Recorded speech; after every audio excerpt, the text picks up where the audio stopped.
It's when it came stock with the brushed stainless look, you couldn't tell that it was all that wavy.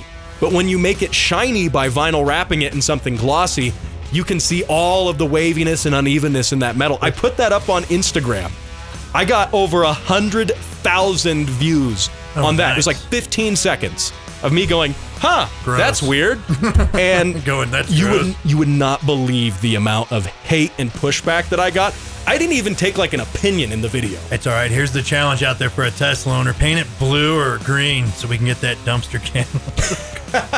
The garbage can look there. With the waste management, like sticker on the side. Okay. Right there on it and just drive it around. And I don't want you looking sad either. I want you happy while you're driving. You know what's amazing about that is it would be tax deductible if you did it. Nice. So, turn out being free in the end. From Olympic City and the home of Pikes Peak, this is the Automotive ADHD Show with Matt West.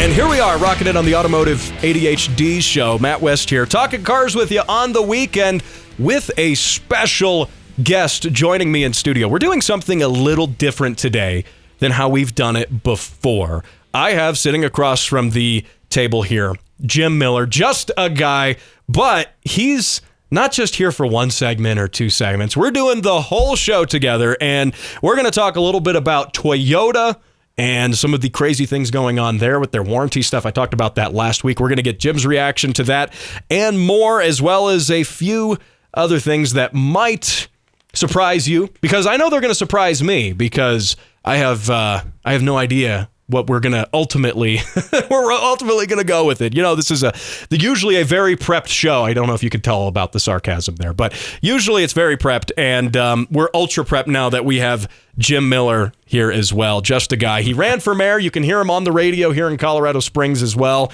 Jim, welcome back to Automotive ADHD.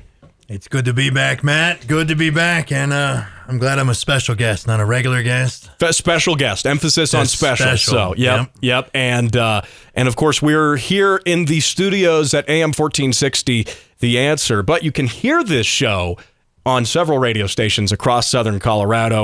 1400 KRLN, 100.7 The Word, 91.7 KLZR, and right here on AM 1460, The Answer. And I think it is a little bit of an upgrade, because last time we were together, we were in my garage, and you said it looked like a Home Depot had a baby with like an AutoZone. Yes. We were together, just friends. Last time. Garage for two, just friends. Garage for two, just friends. We were there. But this is actually quite classy. I feel like fancy people. I feel like I'm one of those guys that can afford I can buy napkins. I feel like a very fancy man right now. Fancy indeed. And now, of course, you can catch this show on video as well, YouTube and Rumble. So let's talk about this here, which is something I mentioned last week on the show, which is GR Corollas catching fire. Okay, we understand that sometimes with cars, both new and old, they sometimes catch fire, and that's a thing. When you make enough of a certain thing, you're bound to have something go wrong, whether you're Toyota, whether you're Tesla, whether you're Dodge or whatever, right? But this was interesting. And to give you some of the backstory on this, Jim, we've had, there were two GR Corollas which caught fire at some point while cruising on the highway. Okay. And the crux of this, the problem is, and what people are talking about online, is the fact that Toyota declined the warranty claim on the first one, because they said, and I think I have the quote right here. Here we go. From Toyota, the owner's manual, quote, warns to not drive in excess of the speed limit. Even if the legal speed limit permits it, do not drive over 85 miles per hour unless your vehicle has high-speed capability tires. And they cited that because the guy went over 85, even though the tires is a curveball. They're saying, whoa, the tires is why we're declining your warranty claim, even though they don't bring that up again. It sounds like the most Doc Brown Back to the Future nonsensical thing I've ever heard. Well, dealing with a warranty, 85 miles per hour. It's because they couldn't hit 88 miles per hour. They're like, maybe not quite DeLorean speed here, but You're getting close. Yeah, close. You were 3 miles per hour off three from under. That. Yeah, But- three But under. unless you have performance tires, that's what it said. That was their excuse. That was their excuse for not honoring the warranty claim, and that's straight from the Toyota rep who was in communication with the guy who owned the car. Now, bear in mind, this car, 23,413 miles. He did all of his services, all at the right intervals, everything. with the dealership that he bought it at. Yeah.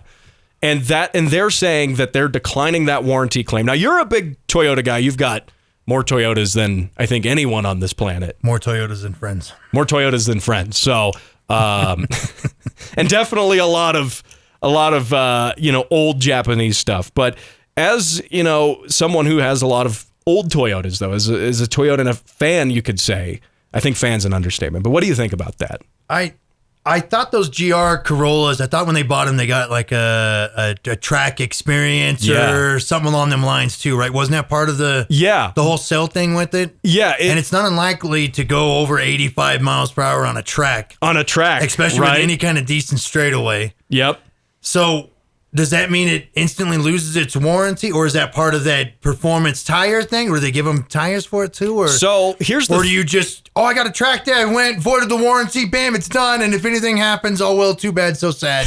It's my ship now and it's sailed. Yeah, I think so. So the thing is, what Toyota did is they have the track day that they offer with the car. And bear in mind, the car does come with speed performance rated tires. The tires that it comes with are actually rated for excess of 85, but that was the reason for declining the warranty claim. Now, I think, hear me out, that Toyota US and Toyota Japan are technically two different entities. This is Toyota US, This is Toyota US. I have a feeling that Toyota Japan is making cool, interesting performance cars that anytime you have a cool and interesting performance car, people are going to drive it hard. And when you drive things hard, whether they're new or old, they might break. And my theory is that Toyota US really doesn't appreciate that Toyota Japan actually makes these interesting cars that, well, you're pushing performance limits. Things, are under a little more stress than they would be. Yeah, we've discussed it before. We don't get a lot of neat stuff in the US. Yeah. But I don't know. This just seems like somebody's just trying not to pay some money. It seems like Toyota US is trying to weasel itself out of some stuff. I mean, like the guy didn't put there's nothing weird, no mods, sloppy stereo system put in. No, he's not one of those guys that's got like 90 LED lights everywhere. You're like, what's happening? You're like, I don't know. It's like a spaceship just landed at the McDonald's drive-in or drive-through. It's none of that kind of stuff. It's not a cajillion things plugged into the cigarette lighter and radar detectors and jammers, the whole windshield covered. It's not a bunch of electrical stuff, and it just caught fire. And it just caught fire. And they don't know why it caught fire. They don't know why. The fuel leak, electrical problem, nothing. They don't know why, but on the second GR Corolla that burned up. Okay. They did they found, quote, and this is from Toyota, a possible hole in the engine block was observed. So, in this other Corolla, very similar circumstances, driving on the highway, dude loses power, pulls over, the car catches fire. He doesn't have a fire extinguisher to put it out, basically consumes the whole car. It just flames on. Nice. Yeah, but get this. Their reason on this one now was, they said, and this is stuff, listeners are going to hear this as kind of a recap from last week, but Toyota said, quote, no data could be recovered from the vehicle due to the extensive burn damage, and based on the inspection findings, the cause of the fire could not be determined. Therefore, we can't offer assistance.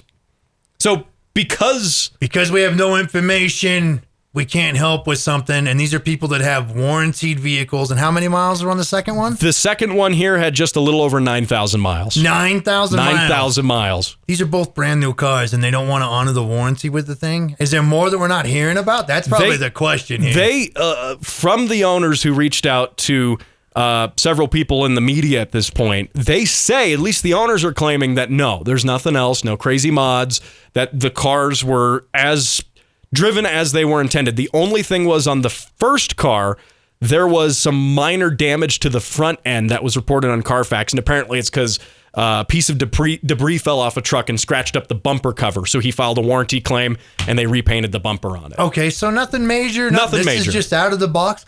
So what were these cars? The last ones on a Friday Maybe. or something? It's like, or like really early in the serial number is range it the too. first ones? Yeah. Is it? Hey, the assembly lines just started up. Yeah. I don't know. Now I will, to that note, that brings me on a one tangent on that, which is not saying these cars were, but anytime you're buying like VIN number like 001, like people want to have a really early VIN number on like a new car. Yeah. No, you don't. No, you don't. You don't want to be the first one to own it. I can tell you that much. Yeah, there's usually problems. Yeah. So let's hold that thought right there. We're going to go to a break here, but you are listening to the Automotive ADHD Show. My guest in studio, Jim Miller, just a guy, a renowned Toyota fan across Colorado, by the way. There's people, did you know, who call you the Toyota God? No. In my comments. I didn't know that. So, well, nice. Now you do. So I have the Toyota God in the studio with me. We'll be back. Don't go anywhere.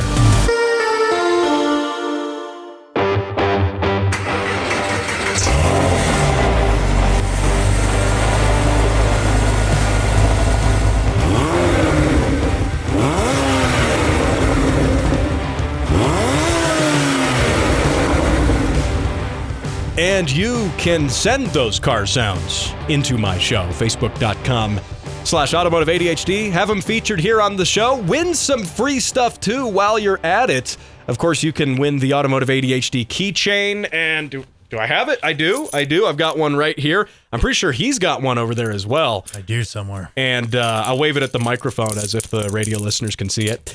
And but you can win that. You can win the As Heard on the Automotive ADHD Show sticker right here on the back of my laptop. And finally, the part that people actually care about probably is a $25 auto parts store gift certificate. So I'll pick one winner every month to win that stuff. Send the car sounds in. If you've won, I will private message you over Facebook and let you know, hey, you won it, and I'll just need an address from you. And now, granted, I can ship these within the United States, to clarify on that there. So anyway, my guest sitting across the studio from me here on the Automotive ADHD Show is Jim Miller, just a guy. If you listen to radio here in Colorado Springs, you know who he is. You also know that he ran for mayor, by the way. So I lost. But he did run. I would have voted for you. If had the circumstances been right, I think I would have now. Nice. For round 2, I think I'll definitely vote for you. Nice. I see. I didn't vote for you before because you didn't wave money in front of me or so. No, I'm kidding. Yeah. That's not how I voted. Yes. This is an automotive show, sir. Yes. Yeah, absolutely. But that does tie into something I want to talk about. I saw an interesting op-ed on Motor Trend. And, you know, we don't get super political in terms of candidates and stuff on this show. We'll talk a little bit about, you know, politics as they relate to the automotive industry, as they relate to regulations with the EPA, things Laws, like that. rules, fees, fines, stuff like that. Nonsense.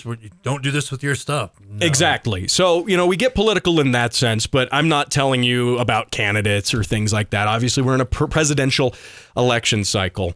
But there was this op-ed from Tim Stevens at Motor Trend who said, why rising anti-EV sentiment risks the auto industry's future. That's quite the title there. Quite the doom and gloom of the title there, I would say. Now, in his op-ed here, he essentially says that the auto industry should be more pro-EV and that politicians should be more pro-EV and that certain politicians on the Republican side of things not being pro-EV is actually bad because they don't support EV mandates, among other things. And I think when we get to this discussion, without getting too into the nitty-gritty of this guy said this and this guy said that, which at the end of the day doesn't really matter when you look at fundamentally, you know, your right as a consumer to buy what you want, right? Yeah, buy what you want, make your own decisions. There shouldn't be nobody telling you what you want to or don't want to get. Don't be keeping up with the Joneses. Keeping up with yourself is probably a much more better option. It's a good way to put it. You like stuff, get it. If you earned it, get what you earned. Enjoy whatever vehicles you desire. I don't care if it runs off coal, steam. That's your business, not mine. What we're going to do is start telling like Jay Leno and some of his car collectors, hey, that's a steam-powered car. You can't have that because you're not supporting some other product that I want you to buy or purchase. Right. No. Just buy what you want. Do your thing. Electric vehicles have been around for, 120 years? Yeah, realistically, they have been a very long time. They looked like horseless carriages, I think they used to call them back in the day or something, right, when they first came out? Yep. Same thing with the regular gas-powered cars. You know, in the early days of the automobile, there were a lot of these technologies being experimented with. Certainly, electric was it was absolutely one of them, and so was combustion gasoline, diesel. But they've even had cars that ran on like wood and stuff, kind of. And there's a whole way that those and all that, that you would make that work. But you know, we've had the technology for a really long time, and you could argue that, oh well, companies are only making gas cars because they're only doing it this way because they want to or because it's cheaper for them. But I would argue that it's determined by the fact of what people want to buy. At the end of the day, it's your money. You took your time to earn your money. Get what you want to get. Make your own decisions. Oh, look, if you like electric cars, that's good. That's fine. If you like gas cars, you like diesels, get what you like. Purchase what fits your lifestyle, you're doing, your work. Some people use vehicles just to go to work. I'll be honest. I think most of the new electric stuff's kind of an appliance more than a fun vehicle driver thing, but it doesn't matter. I'm not here to tell nobody what to get or don't get. Buy your stuff. Use your money on what you want. You took the time to earn your money. Mm-hmm. You show up to work for all those hours. I'm not here to tell you what to do with your hours of time that you earned your money on. You buy what you want to buy. Right. Get it. Right. And I think when we talk about, EVs, the so-called debate with EVs, which I don't even think there really should be all that much of a debate. It should just be like, oh, I need an EV because I like to do this with it. Here's another product available. If it suits your needs, purchase it. Yep. If you like it, purchase it. It's got too much computer stuff for my taste. I don't want somebody sitting behind a keyboard and you're like driving in the mountains and like, you didn't pay for your subscription, so now you only have like 1 trillionth charge, so it takes 5 days to charge it because you didn't do this, or you didn't buy the brand tires we wanted, so beep, bop, boop, we shut you off. And you're like, I'm just trying to take a mountain drive to go up and see my great-grandparents or something for the kids, or, it's turned off. You didn't pay your subscription. That's why I don't like them, honestly. Yeah, and I would agree with that. That ties in a lot to when I had Chase Barber from Edison Motors on my show recently. He's making, and if you haven't heard on the show before, you should go back and listen to that episode because it was awesome. And then the bonus episode, we went for like an hour on the bonus episode. But the fact was, he's making diesel electric trucks, semi-trucks, with the intention of doing diesel electric conversions for like 1-ton pickup trucks and stuff. Nice. But he's also doing it with the notion of right to repair being totally baked into it. So saying that, hey, we're going to make this with commonly accessible parts. If you can, and as he said, you can fix it in the bush because we built it in the bush. And I know I've said that before on the show, but that's like a very simple way to explain the sort of ideology behind it. And that, I think if we had more of that, you could convince me to buy an electric vehicle because what does electric offer? Well, electric offers you instant torque, for one, which is cool. Instant torque is fun, and it's useful, and you have the other benefit, which is regen on like downhills and when you're slowing down and stuff. In the case of the diesel electric logging truck, it actually made a ton of sense with the regen because you're a logger in the mountains of British Columbia or wherever, and you go up to wherever the logging site is, you drive uphill to it, then you load up with 100,000 pounds of logs, and then you go back downhill, and now you have all the regen with all that extra weight and momentum, putting that energy into the motors. You can actually regen more going downhill than you could going, than you lost going uphill. So like there's cases like that. Well, with all this, the part I like is if you're, I don't know, you can keep the cab you want, retrofit it, because like that would kind of entice me a little more in the electric stuff. If it's like, no, dude, hey, saw you have a extra 86 chassis over there. Be like, yeah, all right, well, we got electric conversion to it. You can keep everything about the car you like, the type you like, and you modernize. And it's probably more affordable, more available to everybody too if you did it that way. Oh, yeah. Instead of forcing you into, you got to get this body style or anything. We all saw the Tesla truck. Paint it green or blue. It looks like a dumpster on wheels. So, and it's funny you mentioned. Thing is ugly. It's funny you mention that because I posted a video from literally from the drive-through of the Monica's Taco Shop here in Colorado Springs, which that's your place. That's my place, man. Free advertisement to Monica's. Free advertisement to Monica's. I'm hoping to get free burritos out of it, but it probably won't work that way. You heard that, Monica's. Matt wants to be sponsored with tacos. Please do. Seriously. I eat there like three to four times a week. So, but I'm not a sellout. I'm definitely not a sellout. Sponsorship opportunities are available on this show should you inquire. By the way, you can. So anyway, but I was in the drive-thru and there was a CyberTruck that was driving by that someone had vinyl wrapped it purple. It was like kind of like a shimmery, like a midnight purple almost. Okay. And they'd wrapped it purple. And I thought, wow, that's an interesting color on a CyberTruck. But what I noticed was interesting was how ripply the metal was. So, you know, like how you can like what do they call it? Like oil canning on metal, you know, where it can pop in, pop out if it's warped, you know, and it has that waviness to it. The whole truck had that waviness to it of the metal being uneven. Why? Because the metal was uneven, but it's when it came stock with the brushed stainless look, you couldn't tell that it was all that wavy. But when you make it shiny by vinyl wrapping it in something glossy, you can see all of the waviness and unevenness in that metal. I put that up on Instagram. I got over 100,000 views on that. Nice. It was like 15 seconds of me going, gross. That's weird. And that's you would not believe the amount of hate and pushback that I got. I didn't even take like an opinion in the video. It's all right. Here's the challenge out there for a Tesla owner. Paint it blue or green so we can get that dumpster can look. The garbage can look there. With the waste management, you know, like sticker on the side.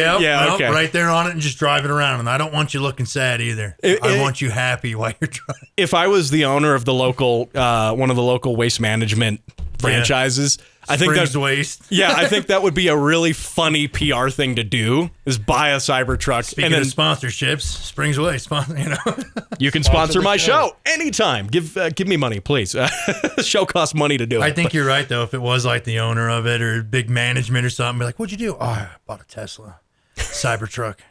I painted it blue. I wrapped it blue with all of our logos on it. Springs Waste and across the side." You know what's amazing about that is it would be tax deductible if you did it. Nice. So turn out being free in the end. Yep, exactly. So with all of this being said, though, you know, I think circling it back around to the EV discussion here, which is, you know, like certain times EVs might make sense for what you want to do. If you're a waste management company owner and you want to wrap and you need a vehicle to wrap a certain color so it looks like a dumpster, you might want to buy a CyberTruck, right? We just developed a whole advertisement thing for waste management companies around the country, around the world. They're going to be buying CyberTrucks because of us. Absolutely. It's probably going to be bigger than that. What was the thing with he went on with Joe Rogan and he shoots an arrow at it and he's like, it's arrow proof. And you're like, yeah, and allegedly it's small handgun round proof. A dumpster's arrow proof too. Look at this, guys. Good point. I didn't think of it that way. Oh, man. But, you know, like say you want to buy an EV because you want it for those reasons. I mean, more power to you on that. For example, I've got a family member who's got an F-150 Lightning, okay? And they've got some property out in the middle of nowhere, really far away, up some mountains and stuff, and they charge it up there. So drive it up there, park it, charge it up there, drive it down. When you're driving downhill, you're getting some of that regenerative energy back for free. Yeah. It makes a ton of sense for that use case. And they need to haul some wood around in it sometimes, some sandbags, some pellet bags, you know, things like that. And it's great.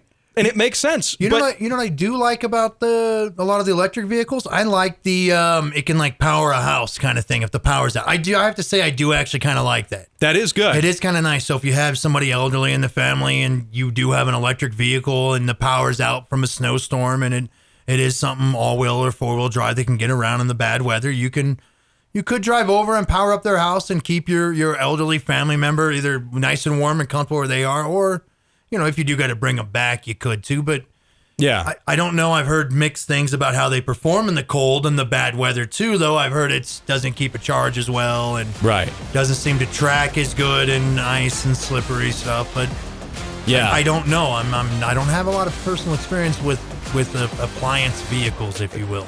Right, and we'll get to more of that here after the break. Don't go anywhere. You're listening to the Automotive ADHD Show. My guest in studio is Jim Miller. We're talking cars and also EVs and apparently waste management marketing practices. So that's all right here after the break. Colorado Springs' #1 car show by default. This is Automotive ADHD. And you are listening to the Automotive ADHD Show. Matt West talking cars with you on the weekend with a guest in studio, Jim Miller, just a guy. He ran for mayor. He likes Toyotas. And what else am I missing? I don't know. I'm just a guy. We're just friends. And then here's the show that I'm on with you. That's true. Yep. Radio show for two, just friends. But so I gotta throw this out at you here. All right. So if you've tuned into the show, we're doing this a little differently. Jim's kind of like my co-host here. He's kind of like the Robin to Batman or something like that on the show. He's not wearing tights though, so you're okay. You're good. So I could for the right price. I know this is radio, but I don't have the money for that, and I'm good. I'll buy my own costume. There you go. But speaking of people who are guys who like to wear costumes, for example. Okay. John Cena, former professional wrestler.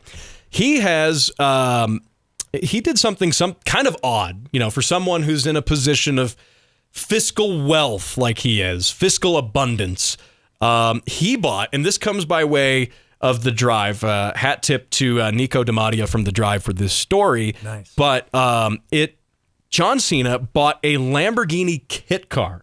And after 20 years, just now, he finished the kit car. And it bounced around from shop to shop to shop. And at this point, it is now finally finished, I guess. I mean, Jim, you have a lot of project cars. And did it cost as much to get done as just buying a Lamborghini in the first place? That's 20 years. So I have the amount here. He spent somewhere with, in total, $409,000 over 2 decades to get a knockoff Lamborghini on the road and running. $400,000 for a Lamborghini that came off of Wish or Temu. Nice. Well, and what's interesting about it, so it's a replica of a Diablo VT Roadster. It's painted yellow. I like the Diablos. Okay. I've never been a big Lamborghini guy. The Diablo, if I had to pick a Lamborghini, wouldn't probably be my first, and a lot of Lamborghini guys really like the Diablo, which is proof that I'm not a Lamborghini guy. I am not a Lamborghini guy, but Diablo does sound snazzy. It does sound snazzy, and they are good-looking-ish cars with Nissan 300ZX headlights, by the way. So it's literally the same. I think it's the same part. You're like, wow, that's a 300ZX with some Lamborghini on it. I'm thinking about it. I don't know what this means, but that's visually how those lights sit like that. Yep. Anybody that's ever seen a 300ZX, that's how those lights sit. It just throws you off. Yeah. So the question then becomes, who ripped off who? Did Nissan take Lamborghini lights because it was cool, or did Lamborghini take Nissan lights because they were cheap? What do the lights say? Do they say Nissan on them? I'm pretty sure they say Nissan. Then Lamborghini took it from Nissan. That's just the way it is. If it said Lamborghini on the Nissan headlights, then they took it from Lamborghini. But no, they took it from Nissan. It was just probably off the shelf part, and it's like it fits. Yep, and it's cheap. Yep, and it's cheap. But I bet if you buy it from Lamborghini, it's probably like, this is like a $8,000 per headlight. But then you go to Nissan, and they're like, yeah, man, it's like $100. Yep, it actually kind of reminds me, and we're deviating a little bit, but Brian, who you know as well, I call him OBD1 Kenobi on my show, and I'm still waiting to get the cease and desist from that company that has a mouse and starts with a D. But not Obi-Wan Kenobi, OBD1, like OBD1, onboard diagnostic port. No, I gotcha. He has an Alfa Romeo GT V6. It was his dad's car, actually. Nice. That car probably has the best sounding V6 I've ever heard. Like, I actually like Alfa Romeos, and I don't like a lot of Euro stuff. Well, the interesting thing with it, though, what he was telling me, and you might have to fact check this on the internet, but he needed to replace one of his mirrors on the car. Okay. And he starts doing some research on it. And you know how Alfa and Ferrari have always kind of been together in one way or another, collaborating on something. It turns out that the mirrors on his GTV6, according to what he found researching it, came off of a Lamborghini specifically. And this was a case where Lamborghini had the part and Alpha went and grabbed the part from or did I say Lamborghini? I mean Ferrari. Ferrari. That's what you meant. That's what I meant. It's not what I said. Meant. You're just looking at me like, what's this guy talking about? I was still thinking about John Cena, you know? So we're okay. With him speaking Chinese, which he does. Yes. But no, so Ferrari, Alpha took, God, I hope I wasn't saying Lamborghini the whole time. But anyway, it's radio. What can we do? But Alpha took a mirror from Ferrari's part bin. And that means that now Brian needs to replace a mirror. And instead of it being, oh, this is a Ferrari that has Alpha mirrors on it. No, it's an Alpha with Ferrari mirrors. And the result of that is that the mirror is absurdly expensive and impossible and hard to get. Completely unobtainium because they decided to pull from the expensive parts bin. So what we're going to do is we're going to convince Brian to sell the other mirror that's good and the other partially broken one, and then we're going to 3D print some after we've scanned them and stick them on there real nice for him. We'll wrap them and paint them. I'll paint for the mirror wrap for him. That is genius. That is thinking in the way of someone who works on project cars. Yes. and a way of doing it without losing too much money. Because he should be in the plus. If it's that rare, he'll probably be in the plus. Yeah. Yeah, he'll be in the rare, he like, might sell he the might one be able good to mirror. buy another car and still have two mirrors. He could probably buy a whole nother GTV6. I don't know. Probably. Yeah, they're weird cars, and they don't come around too often, but they're not like... That's the one parked next to his garage, right? Yeah. Yeah. The one that looks like it wouldn't run. It looks really crusty. Yeah, it looks all right. But it does run great. The engine's awesome. It sounds amazing. It looks like that, too, so it looks like it's not working, but it works. You're like, I feel like we're half doxing Brian, and City Code's going to be like, he has a car parked next to his garage? Inside of it. Yeah. Yeah. But anyway, so getting back to John Cena's Lamborghini that he spent $409,000 on, I don't necessarily get the pull of Lamborghinis as a whole. Like if I was going to buy one, it maybe would be like a Countach if I had the money. But the fact is this, by the way, being a project car, you have challenges. Any project car, especially one that's old, finding OEM parts. Imagine a project car, though. Like, I kind of don't blame him for it taking 20 years because it's a project car that doesn't exist from an OEM in the first place. It's not like you can go get off-the-shelf parts for this because there are no off-the-shelf parts. You have to kind of make it up as you go along. So wanting your own very own piece of whatever the heck. Wasn't there a movie like that? They had a Joker car that was like a 370Z or something that was chopped up and a kit put on it, and it's like, there was some kit car thing for it, and there was a whole one-off thing, and there was only so many made or something. So, I don't know. I'm not a big kit car fan. No, and personally, but I mean, for a kit car, that seems like a lot of money, though. It is fairly. But if he did just finish it, let's not forget it's 2024, so $1,000 in 2024 is $100 in 80s money. So, yep. How much if $400,000 is really $400,000? Yeah. Yeah. Now, what they are saying, that $400,000 is adjusted for somewhere in inflation. But the problem is it's a project car, so it's over time. So it's like progressively as inflation happens. Yeah. So, moral of the story, I think expensive is what it is. Yes. It would have been cheaper for John Cena to stay on steroids and say proportionately normal instead of that weird John Cena thing now. And just for the record, though, I do think John Cena is hilarious. I think he makes me laugh a lot. He's a funny guy. He is. And if you're not aware, he drives aside from his Lamborghini kit car, he drives Civics. Yes, he's a car guy. He's a car guy who drives. And that's one thing I love. Which, regardless, we're very big supporters of car people of all financial statures. So whatever. Especially because he's a car guy who's like, I can afford anything. And he goes and buys a Civic. I mean, it's like, okay, yeah, it's a Type R, but like, come on, still, it's like you can afford anything. That. You could obtain it. I could obtain it. Every one of the listeners could obtain a Civic Type R if they decided to. Yeah, if you committed yourself, put some money aside, maybe sold something like a kidney. Yep, I was going there. Yep. Part of your liver. Yep. Some bone marrow, maybe. Yes. But anyway, so I do respect that. And you know what? Commitment for the project car. He finished it. He finished it, which That's is more better than us. That's more than I can say. That is better than me. That is better than you. Because we have that problem where it's like, what is that? Project car. What'd you do now? Another project car. What'd you do now? Another project car? And what are you doing? Another project car. And that is the cycle. Hey, don't go anywhere. You're listening to the Automotive ADHD Show. We'll be right back.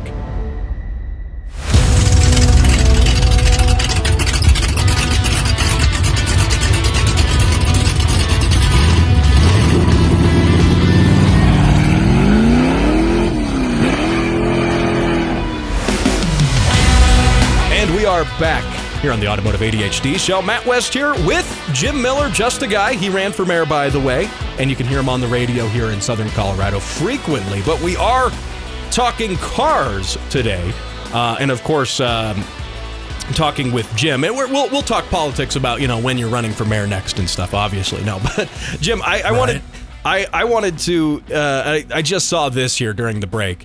There was a Lexus LFA on Copart, so like insurance auction, like Copart, typically. Yeah, Copart already sounds sketchy, so I'm listening, though. Yep, insurance auction, so usually these cars have been wrecked or they've been flooded. Yeah. But this one appears to have been wrecked, but the engine and everything, and it's not wrecked really bad. It looks like it took a hit on the passenger door, like maybe it spun into a light. So the driver's okay.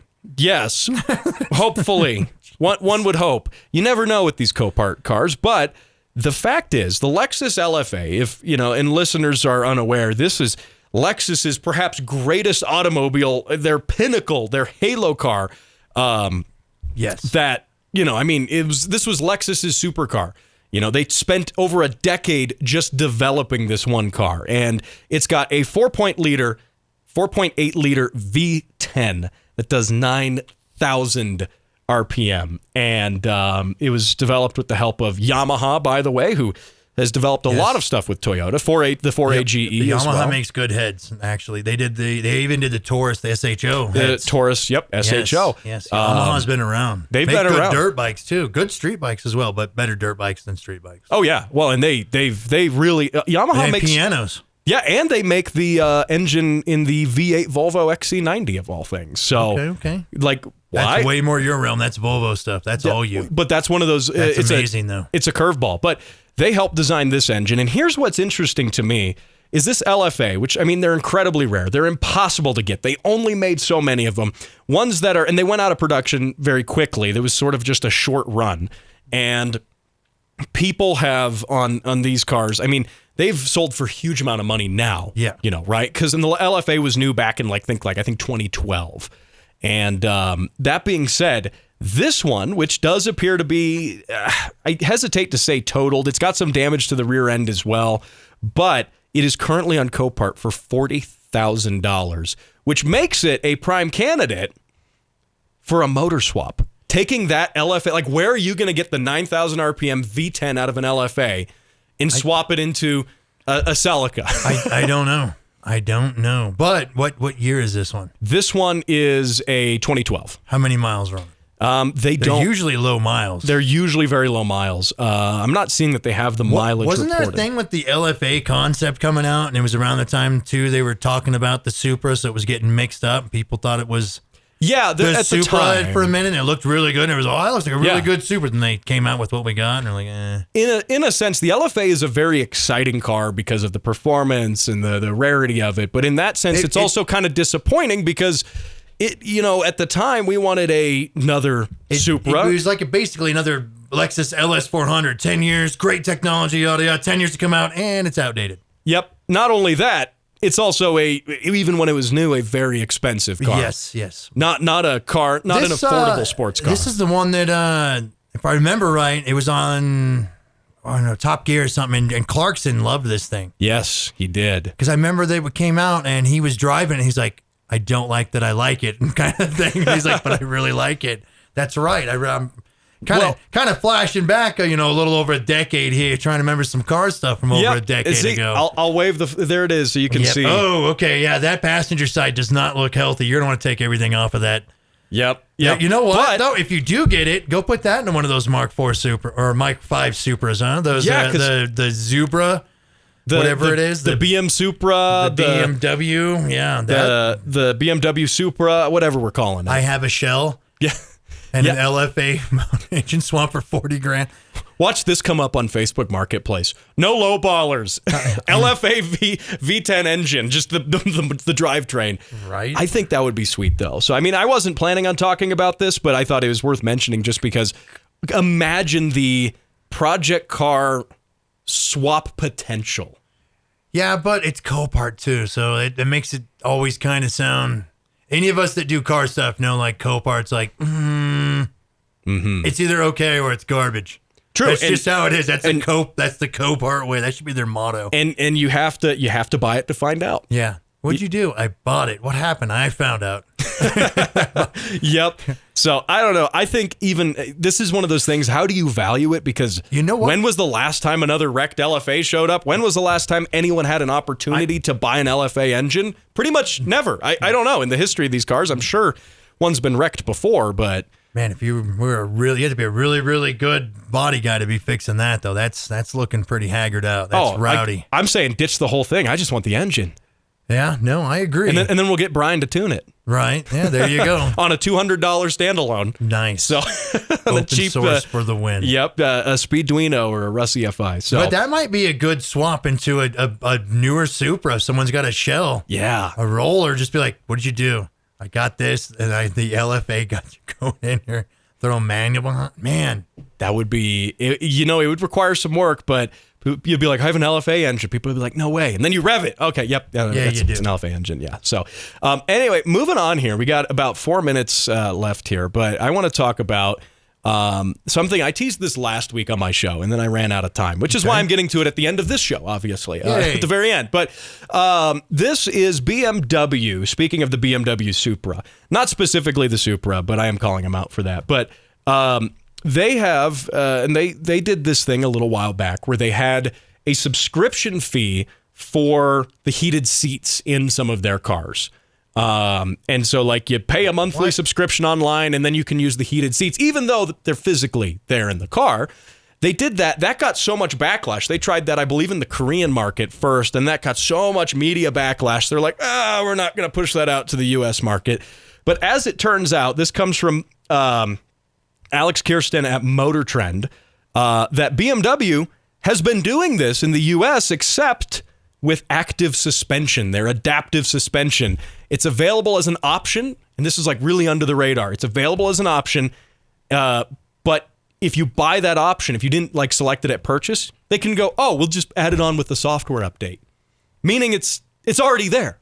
So you already have just like downloadable content. It's like buying what is BMW, like the EA of car companies now? Right. Oh, microtransactions. You already purchased the vehicle. Here's some more stuff to purchase with your purchase you already made. And I'm assuming these are the more high-end things with the active suspension in the BMW line, correct? Correct, yeah. So you already spent a lot of money. Yep.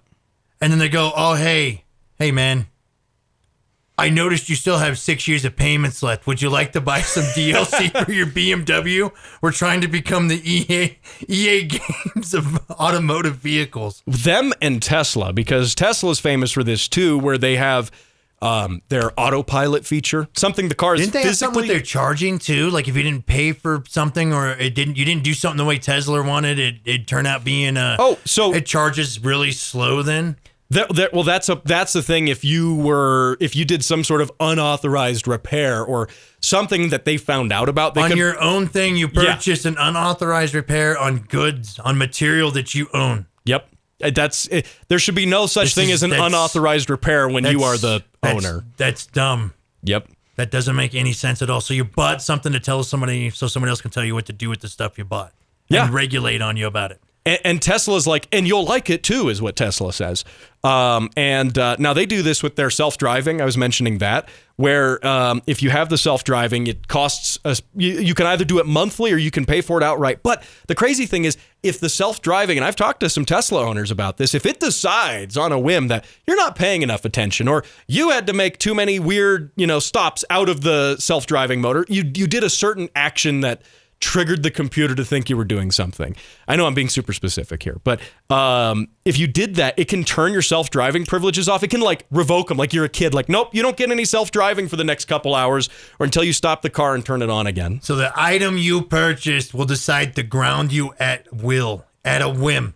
Yep. And I'm only wondering what happens if you're in the middle of a self-drive and they're like, your subscription has lapsed. I don't know what happened. It stopped self-driving. It's a catastrophe. And same thing with BMW here. Like, what if your, I guess if your credit card, like if it doesn't go through, they just go, oh, no more suspension for you. I don't know. Obviously, your credit card transaction was declined. You're over limit. No more active suspension for you, sir. The car just explodes. But anyway, hey, that's all the time we got to get to here. I want to thank you for listening to the Automotive ADHD show. Jim, I want to thank you for coming on and co-hosting the show with me. This was fun. I think we should do this more often. And I also want to thank all of the radio stations who get this on the air and Jared, who helps me out with video. Now, I'll talk to you same time, same place, right here on the show next week.